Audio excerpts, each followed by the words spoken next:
উধার বন্দে বিজেপির শক্তি প্রদর্শন, রাজদীপ গোয়ালের সমর্থনে মণিপুরের মুখ্যমন্ত্রীর জোরালো প্রচার, বিপুল জয়ের ডাক। উধার বন্দে বিজেপির বিশাল নির্বাচনী সভা, প্রার্থী রাজদীপ গোয়ালের সমর্থনে প্রচারে মণিপুরের মুখ্যমন্ত্রী।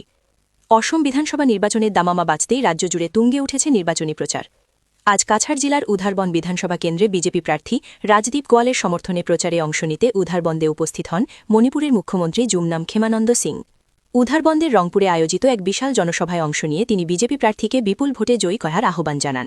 সহস্রাধিক দলীয় কর্মী ও সমর্থকের উপস্থিতিতে তিনি বলেন, মুখ্যমন্ত্রী হিমন্ত বিশ্ব শর্মার নেতৃত্বে অসমে ব্যাপক উন্নয়ন হয়েছে এবং এই উন্নয়নের ধারাবাহিকতা বজায় রাখতে বিজেপি সরকারের বিকল্প নেই। অসমের সর্বাঙ্গীন উন্নয়নের স্বার্থে আবারও পদ্মফুল প্রতীকে ভোট দিয়ে বিজেপি সরকার গঠনে সহায়তা করার জন্য তিনি উধারবন্দবাসীর কাছে আবেদন জানান।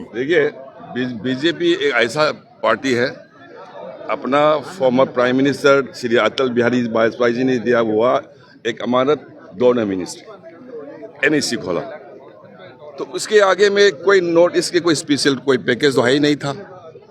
तो उस बात को लेके आज मतलब अपना नरेंद्र मोदी जी इंडिया को आगे ले जा रहे हैं। 7 साल में हमारा सामने आपके सामने हेमंत बिस्वा शर्मा एक असम को क्या बना दिया। मैं गुवाहाटी में बहुत साल की बात किए, तो गुवाहाटी से लेके न्यू गुवाहाटी नॉर्थ गुवाहाटी देखे, उधर में इतना बड़े मतलब पानी के ब्रिज बना के रखे। तो असम को भी हेमंत बिस्वा जी चेंज कर रहे, तो बीजेपी को वोट नहीं देगा तो कहाँ देगा। सिंपल थिंग, रास्ता ही बदल गया।